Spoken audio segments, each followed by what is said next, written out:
All right, welcome everybody. Hey, we are just here, JJ and I, to talk a little bit today about what is a spiritual practice. I mean, like, what are the do's and don'ts of really establishing a strong spiritual practice? And we've tried a lot of doors, and we're going to share with you the things that work and why they work, pretty much.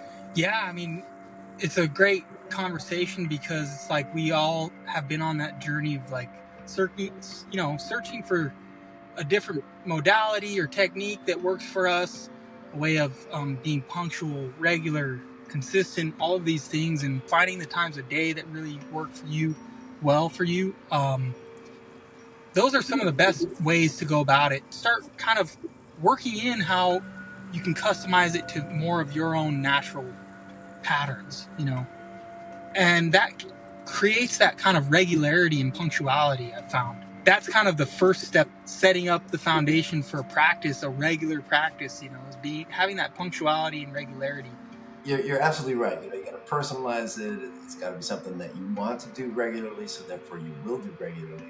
And let's take just a small step back here too, and say, well, like, what things need to be in a practice in order to make it really, you want it to be efficient and effective. I want to just kind of split it into sort of two realms, right? Like we need both of these in your practice. Both of these things have to be in your practice, I would say. Like, one, you have to be dealing with whatever's going on in your life, the stuff that's not working, right?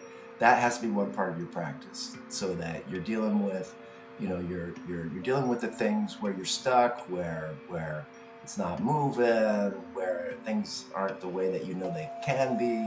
That's got to be part of it, right? And because that's the nature of being human, we're going to keep running into our limitations, and that's why we suffer. So there has to be something around that, like how we're working with, how we're processing that. But we can't do that at the expense of connecting with the big picture. I mean, we also need to have in our practice something that's huge and inspiring and connects us and vibrates us with the one, the all, the all-loving all, whatever we want to call it. We need both of those things in our spiritual practice. What would you say to that? Yeah, it's a great, I love that setup because, it's everything that we both do with our clients. And I think that it's something that I know for sure I have intuitively come to understand through many, many years of trial and error. You know what I mean? Recognizing how there's kind of these two approaches that are actually one, we realize eventually, but there's the mode of immanence, which is presence, and then there's the mode of transcendence and higher consciousness, so to speak. And so in that understanding, the first mode, you could say, like all the great mystics have said from the past, is the initial step is drawing the attention back to the body. And this really pertains to what Liam is talking about when he's saying, dealing with the things that we're dealing with in life, and looking at how things aren't working and becoming aware of how we're being moved out of a coherent state of being, and really starting to resolve and be present with the emotions that we might be running from on a daily basis, or trying to distract ourselves from on a daily basis, and really bringing ourselves back to the body and getting clear with our emotions and allowing our emotions and allowing them to dissolve and process and digest. When we breathe, the whole body in every way digests properly, and so whether that be actual food or just our emotions and our thoughts. And you notice when you start to breathe and you become present, a lot of the thoughts just kind of go away, And so what the mystics would say from most, Kriya Yoga or Shabad Yoga or many different traditions, is that this first step of practice is everything below the eye center, right? Ajna chakra, or the third eye, or whatever we call it, everything below the eye center. And it's all the body centers. that we want to begin to get to self-regulate in a sense and bring back that presence or eternal essence to the body, right? And then it starts to kind of get more transcendent, we'd say, right? Where there's that other side of it where we really start to bring devotion and surrender and what we would call bhakti, or, you know, higher consciousness connection and oneness with this all source, this all being, this eternal creative power that is in every particle of existence, you know? And a lot of that has to do with really learning to draw up the energy to these higher centers and feeling and experiencing this beautiful centered focus and concentration and contemplation, you know? And so those would be the kind of two what seem like separate practice, but they're all serving the same purpose, you know? And I'll pass it to you from there, Liam. Beautiful, man. I just love listening to you riff on this kind of stuff, man. No, beautiful. Oh, yeah. Thank you. So the other thing that we can't escape from is the question, like, well, why do I need a practice? You know, it's like, what are you practicing for? You know, this is not a dress rehearsal. This is it. You know, we have to practice. So, you know, well, I think the clear answer to that is that you don't need to practice, but it's much better if you do. Yes. Right? Because we are going to be distracted by, you know, our own unconscious material. We're going to be distracted by the glimmer and glamour of the world. We're going to be distracted. You know, we're going to confuse what's out there as reality as opposed to what's in here that's creating that reality. We're going to get all turned around. We don't have a regular kind of a practice, a reminder. We're simply attuning and reminding ourselves of the truth. That is the essence of the spiritual practices. That kind of attunement to what is true, because then that aligns our sense of identity, it aligns our purpose, and that's what a practice is for. It's like if you're hiking out in the woods, occasionally you're going to bring out your compass, and if you don't have a compass, you're going to look to where the sun is or what time of day.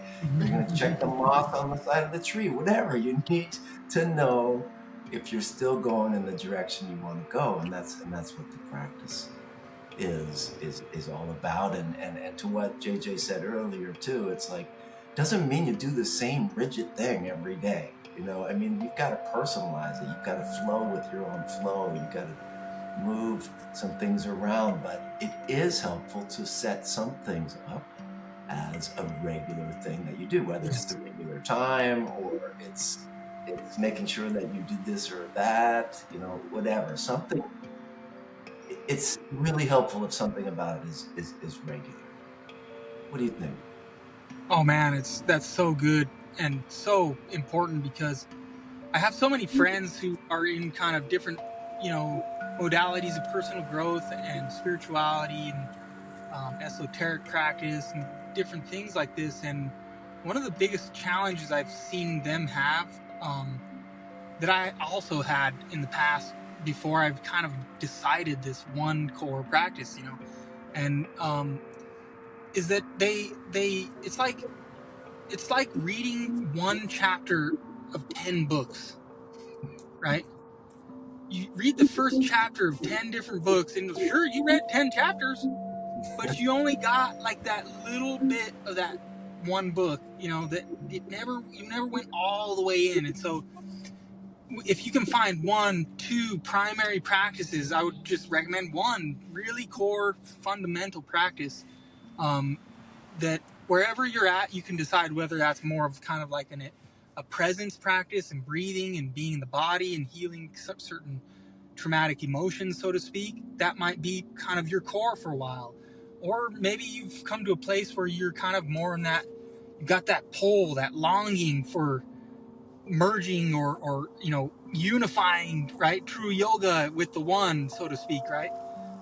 Maybe you have more of that pull, and depending on where you are, it's like really good for us to just kind of read the whole book, so to speak, and just go as deep into that regularity, creating that regularity and punctuality and training the body and the mind to settle down and start to go deeper and deeper and deeper and deeper, because really we're infinite beings, right? We're infinite beings who, maybe we could say, there's really no universe out here. It's all just a reflection of our own mind, and we're creating all of it. And so the deeper we go, the more power we have in creating it from what we truly desire, and so going deeper down one direction can be one of the most powerful things that I think is really quite commonly overlooked. With the internet, we have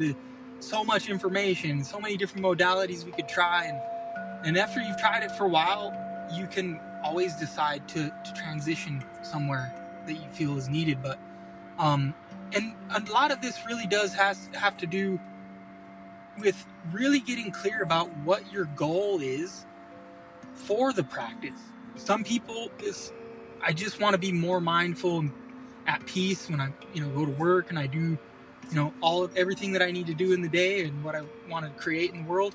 I just want to be regulated and more at peace with my life, and that's cool. And that you can base your practice in the modality around that ideal, so to speak. And then if you want to transcend and you want to awaken on some deeper level and have mystical experience, and you have that longing of bhakti or devotion, and you have that, there's that practice as well, that maybe that's your ideal. And so really discerning what's our goal is a big part of that, and deciding what's really going to best serve us for our core practice. And then we can have those other maybe one or two practices around that to kind of facilitate and even kind of give nutrients to that core practice as well.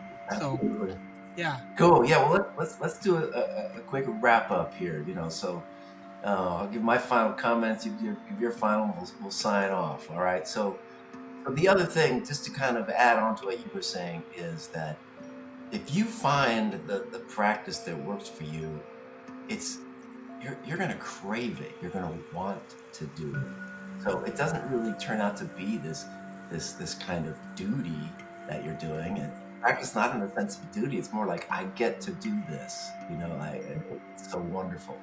So that's my final word here for today. Yeah, I love that so much, and I just have to second that, and just a little bit of my story with that really is totally exactly that. It's like I started a practice through an initiation and learning an esoteric practice that was passed on to me from a living teacher. And in that practice, you started out and it's very difficult. You're learning how to focus the mind and go within, be at peace, start to drop your energies and all of these things. And at first, there's that mindset of like this, I got to do this. I have to do this.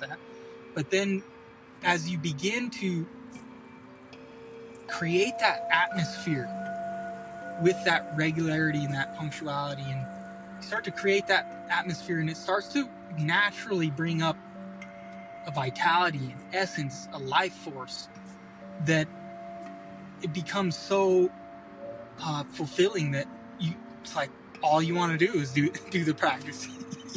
And it, to something Liam said earlier as well that really is so important, is we say practice just because it's like an athlete, they rehearse and practice what they're going to perform on the field or on the court over and over and over, and they put their 10,000 hours in there. But then the game is this kind of tiny little moment, in a sense, right? And I started to think of practice like that. It was like, as much as I can be in practice, even if I can't sit in a closed room by myself, I want to make every part of my life that practice. It's a living essence, right?